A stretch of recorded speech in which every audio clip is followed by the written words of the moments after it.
Pak Joko, seorang sopir truk berpengalaman, sedang dalam perjalanan mengantarkan muatan ke sebuah desa terpencil di kaki gunung. Malam itu terasa lebih gelap dari biasanya, dan hujan deras membuat jalanan licin. Lampu truknya hanya mampu menembus beberapa meter ke depan, menyinari jalanan tanah yang dipenuhi lumpur. Pak Joko merasa ada sesuatu yang ganjil sejak dia melewati pintu gerbang tua yang menandakan awal hutan. Rambu-rambu jalan yang sebelumnya ia lihat seolah menghilang, dan sinyal ponsel pun lenyap tak berbekas. Dia tak asing dengan hutan, namun hutan ini berbeda. Hening, seolah hidup.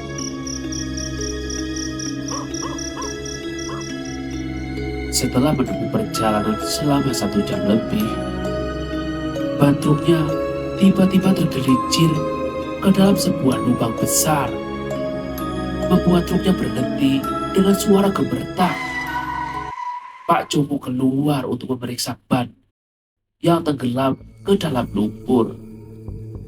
Saat itu dia mendengar sesuatu yang aneh dari balik hutan. Suara langkah kaki yang pelan namun berirama, seakan-akan ada sesuatu yang mengikutinya dari kegelapan.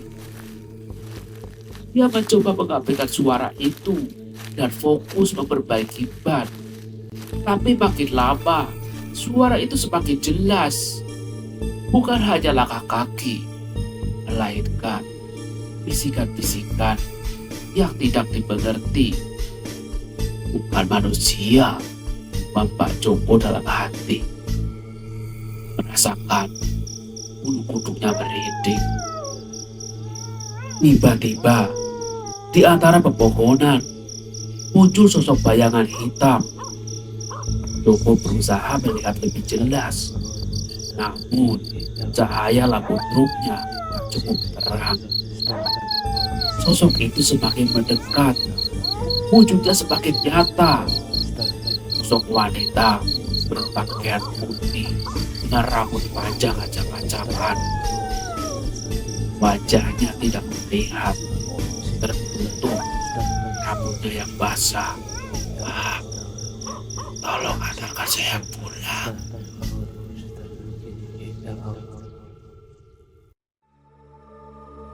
Suara wanita itu terdengar pelan, hampir seperti angin. Tanpa berpikir panjang, Pak Joko meloncat ke dalam truk dan menutup pintu. Tangannya gemetar saat menyalakan mesin truk. Namun, suara mesin hanya berderu kosong. Tidak ada yang terjadi. Dia mencoba lagi dan lagi. Tetapi, truknya seolah tak mau menyala. Sambil mengutuk nasibnya, dia melihat ke kaca spion, dan wanita itu sudah berada di belakang truknya, lebih dekat dari sebelumnya. Dengan jantung berdebar, Pak Joko mencoba mengunci semua pintu. Namun, saat tangannya menyentuh pintu kunci, dia merasakan dingin yang menusuk dari balik jendela.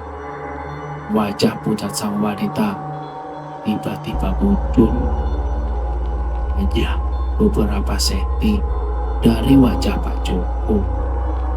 Matanya kosong. "Pak, tolong antarkan saya pulang," bisik wanita itu lagi. Kali ini dengan suara yang lebih mendesak. Seraya menempelkan tangannya ke kaca. "Masih hidup, Nak?" tanya laki-laki tua itu dengan suara serak. Pak Joko membuka kaca jendela. Matanya masih liar mencari sosok wanita tadi. Tadi ada perempuan di sini. Dia minta diantar. Laki-laki tua itu tersenyum pahit. Sudah sering aku dengar cerita itu. Kamu pasti baru pertama kali lewat sini ya. Wanita itu bunuh kecelakaan di hutan ini saat menumpang truk. Sopirnya hilang, tak pernah ditemukan katanya. Dia masih mencari tumpangan hingga kini. Pak Joko merasa seluruh darahnya membeku.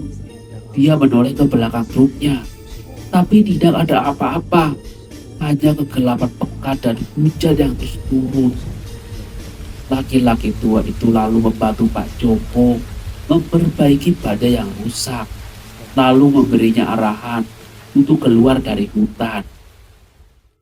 Namun, saat Pak Joko menengok lagi ke arah laki-laki tua itu, setelah truknya siap berjalan, sosoknya sudah hilang, seakan tidak pernah ada di sana.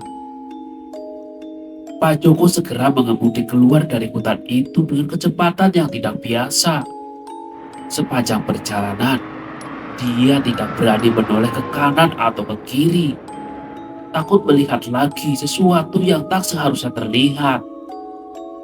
Ketika dia sampai di desa tujuan, seorang penduduk menatapnya heran. "Pak Joko, kamu lewat jalan mana? Harusnya sudah ada rambu-rambu yang menutup jalan hutan itu sejak 5 tahun lalu. Banyak sopir yang tersesat dan tidak pernah kembali."